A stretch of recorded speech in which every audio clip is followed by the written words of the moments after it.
Hello, friends. Welcome back to Ask a Priest. I'm Father Tim. Today, we're doing some rapid fire questions, so let's just launch right in.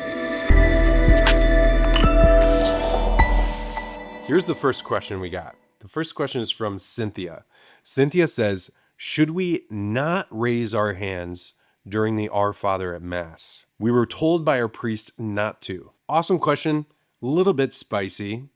Some people, you may go to a church that everyone raises their hands during the Our Father, or you might go to the church where everyone has their hands folded, or a mixture of both. Long story short, it is not a sin to raise your hands at Mass during the Our Father, but the church doesn't ask us to do it. So it's more about obedience. In the Mass, we don't invent postures. We receive them from Jesus. We receive them from the church. Raising your hands in prayer, awesome form and gesture of prayer, and one of the most ancient forms and gestures of prayer for private prayer, for personal prayer. It's not asked for in the Mass. So it's a good reminder for all of us that the Mass isn't about self-expression. The Mass isn't just about what feels good to me. It's about what we do together. It's about unity, in union in prayer. So bottom line, it's not a sin to raise your hands at Mass, but church doesn't really ask us to do it. All right, so our next question is this. Should we stay away from our daughter who has lost her faith and set boundaries on what we can talk about? This is an awesome question, and I guess we look at Jesus in the Gospel of Mark, the rich young man. Jesus draws towards the rich young man. He invites him into his life. He remains close and gives the rich young man freedom to leave, which unfortunately he does. But this is exactly what Jesus does. He draws close, he invites us in, but it's our own choice. Jesus never abandons truth, and Jesus never abandons love. And so your daughter is sacred. You don't have to abandon truth. You don't have to abandon love. You can draw close, invite her in, and it's her choice. And to give her the freedom to walk away, to distance herself, but you don't have to abandon truth. You don't have to abandon love. My invitation, just like Jesus, stay close. Your daughter is sacred. So the next question is from Carmen. Carmen asks, how do I love my enemies when they hurt my family? Is prayer enough when someone leads a loved one away from God? Wow.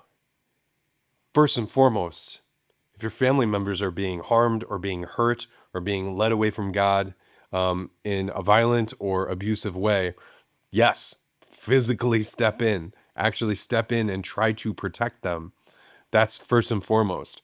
But prayer is more powerful than you think. Prayer is not resignation or surrender. Well, can't do anything about it. Prayer is resistance. God, do whatever it takes to protect the ones I love. Prayer is not resignation. It's resistance. You can look at a woman like Saint Rita of Cascia. Her husband was in a blood feud with another family. He was murdered, brutally murdered. Saint Rita's sons fell into that cycle of violence and wanted to retaliate. Saint Rita, from the depths of her being, prayed prayers of resistance that God, you can do anything. Do whatever it takes, even if it breaks my heart, to prevent them from committing any mortal sins, to prevent them from murdering, to prevent them from falling into evil. And her sons were protected. Saint Rita didn't have the feeling of resignation. She had the feeling of, I'm going to fight for them. So, bottom line, if your family's being harmed, yes, protect them. And then also pray. As Christians, yes, we are called to love our enemies. In the Colosseum, the Christians who were being persecuted and being put to death, they prayed for their persecutors. They loved their captors. Practically and spiritually, you can totally forgive someone without giving them access to your family. So to be a Christian, it's in the head and it's in the heart. It's in both places. So friends, thank you so much for listening to these rapid fire questions. I am praying for you. Love you. This is Spirit Juice. Peace. You know those questions that are tricky questions about the faith that really stir the pot?